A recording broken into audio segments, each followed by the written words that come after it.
కాళేశ్వరంలో పుష్కర స్నానాలకు భక్తులు భారీగా తరలివస్తున్నారు. భక్తుల రద్దీతో ఎన్డీఆర్ఎఫ్ సిబ్బంది గజ ఈతగాళ్లను అధికారులు అప్రమత్తం చేశారు. ఆలయంలో దర్శనానికి భక్తుల రద్దీ కొనసాగుతోంది. కాళేశ్వరానికి వచ్చే వాహనాల రద్దీని పోలీసులు నియంత్రిస్తున్నారు. మరిన్ని వివరాలు మా ప్రతినిధి నారాయణప్ప ప్రత్యక్ష ప్రసారం ద్వారా అందిస్తారు. గౌతమ్, కాళేశ్వర క్షేత్రంలో పుష్కర స్నానాలు ఆచరించేందుకు ఆది పుష్కరాలైన చివరి రోజు పెద్ద ఎత్తున యాత్రికులు తరలి వస్తుండటంతో కాళేశ్వర క్షేత్రం భక్తజన కేంద్రమైందని చెప్పొచ్చు.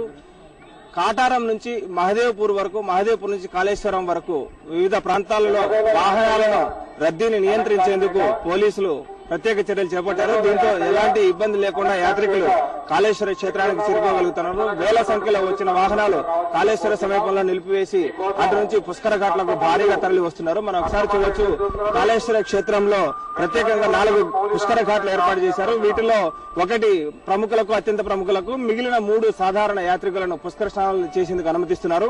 మనం చూస్తున్నాం ఇప్పుడు ఈ 2-3 పుష్కర ఘాట్లుగా దీనికి ఇవి 2-3 పుష్కర ఘాట్లలో చివరి పుష్కర ఘాట్, 3వ పుష్కర ఘాట్లో పిండ ప్రదానాలు, పితృతర్పణాలు చేసేందుకు, మిగిలిన 3 ఘాట్లు పుష్కర స్నానాలు చేసేందుకు కేటాయించారు. ఒకసారి చూడొచ్చు, మనం 2-3 ఘాట్ల వద్ద ఉన్నాం. ఈ 2-3 ఘాట్లలో పెద్ద ఎత్తున తెల్లవారుజామున 4 గంటల నుంచి ఈ ప్రాంతానికి పుష్కర స్నానాలు ఆచరించేందుకు తరలి వచ్చారు. విద్యుత్ దీపాలు లేకపోవడంతో కాస్త ఇబ్బందులు ఎదురయ్యాయి. దీంతో తెల్లవారుజామున 5 గంటల నుంచి మాత్రమే నదీ తీర ప్రాంతానికి అనుమతించారు. ఎగువ ప్రాంతాల్లో కురిసిన భారీ వర్షాలతో అటు ప్రాణహిత, గోదావరి నదులు భారీగా పొంగిపొలుతుండటంతో నీరు పెద్ద ఎత్తున తరలి వస్తుంది. దీంతో ముందు జాగ్రత్త చర్యగా ప్రభుత్వం చర్యలు తీసుకుంది. భక్తులను చీకట్లో నదిలోకి అనుమతించకూడదన్న ఉద్దేశంతో తెల్లవారాక అంటే 5 గంటల తర్వాతనే భక్తులను పుష్కర స్నానాలకు అనుమతించారు. దీంతో రాత్రి అంతా పుణ్యక్షేత్రంలో వేచి ఉన్న యాత్రికులు పెద్ద ఎత్తున గోదావరి నదికి తరలివచ్చి పుష్కర స్నానాలు ఆచరించి తిరిగి కాళేశ్వర ముక్తీశ్వర ఆలయానికి దర్శనం కోసం వెళ్తున్న పరిస్థితి ఉంది. ఓవైపు భారీగా తరలి వస్తున్న వాహనాలు, మరోవైపు ఎగువ ప్రాంతాల్లో కురిసిన వర్షాలతో గోదావరి నది పొంగిపొర్లుతున్న తీరు, అదే తరహాలో భక్తజన సందేహం. పూర్తిగా కాళేశ్వర క్షేత్రంలో భిన్నమైన పరిస్థితి ఉంది. గడిచిన 11 రోజులకు ఈ రోజుకు మధ్య చాలా వ్యత్యాసం కనబడుతుంది. మరికొన్ని గంటలు మాత్రమే ఆది పుష్కరాల సమయంలో స్నానం చేసేందుకు అవకాశం ఉండడంతో అధిక సంఖ్యలో యాత్రికులు తరలి వస్తున్న పరిస్థితి ఉంది. ఓవైపు ప్రభుత్వం పటిష్టమైన చర్యలు చేపట్టింది. గోదావరి పొంగిపొలుతుండడంతో ఎన్డీఆర్ఎఫ్ బృందాలను, అదేవిధంగా గజ ఈతగాళ్లను ఏర్పాటు చేసి యాత్రికులను నియంత్రిస్తున్న పరిస్థితి ఉంది. మరోవైపు పుష్కర స్నానం ఆచరించిన యాత్రికులు, భక్తులు కాళేశ్వర ఆలయానికి దర్శనానికి వెళ్లే సమయంలో ఇబ్బందులు లేకుండా ఉండడానికి ప్రత్యేక ప్రవేశ దర్శనాలన్నింటినీ రద్దు చేసి అందరినీ సర్వదర్శనంలోకి అనుమతిస్తున్నారు.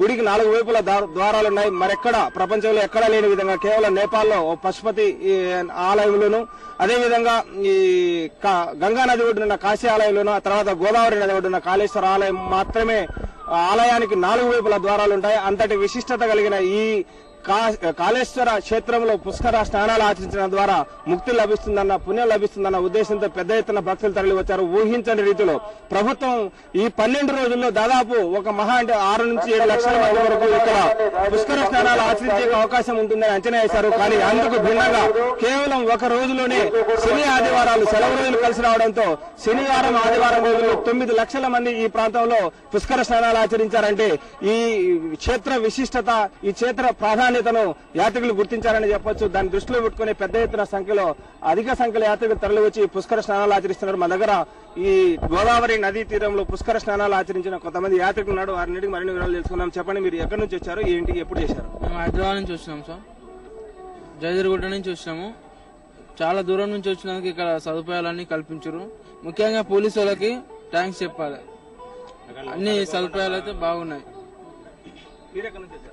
మేము నల్గొండ నుంచి వచ్చాము. మరి నైట్ వచ్చాము, ఇక్కడ ఎలాంటి ఇబ్బందులు లేవు.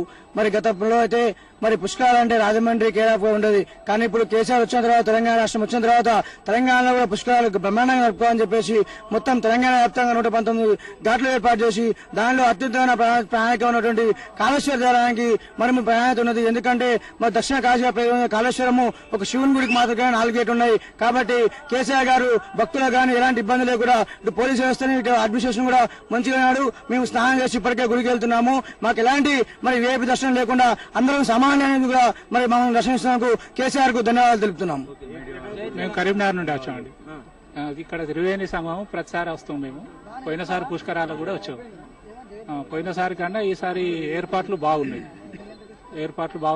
ఎట్లాంటి ఇబ్బంది లేదు, అన్ని సౌకర్యాలు బాగున్నాయి. కానీ చివరి రోజు కదా, ఈ రోజు రావడానికి కారణం ఎట్లా ఉంది రద్దీ అనుకుంటున్నారు? రద్దీ చాలా బాగా పబ్లిక్ ఆశించిన దానికంటే ఇంకా ఎక్కువనే వచ్చారు. అందరూ కూడా సంతోషంగా హ్యాపీగా దర్శనం చేసుకోవడానికి కూడా ఎలాంటి ఇబ్బందులు లేవు. మంచిగా పోలీస్ బందోబస్తు కానీ మీడియా కానీ సహకరిస్తున్నారు. ఇక్కడ ఎలాంటి పరిసర ప్రాంతాలు కూడా అన్ని పరిసర ప్రాంతాలు నీట్గా ఉంచుతున్నారు, మంచిగా సహకరిస్తున్నారు. గవర్నమెంట్ కు మేము కంగ్రాచులేషన్ గా కేసీఆర్ గారికి మేము సంతోషం తెలుపుతున్నాం భక్తులందరం కూడా.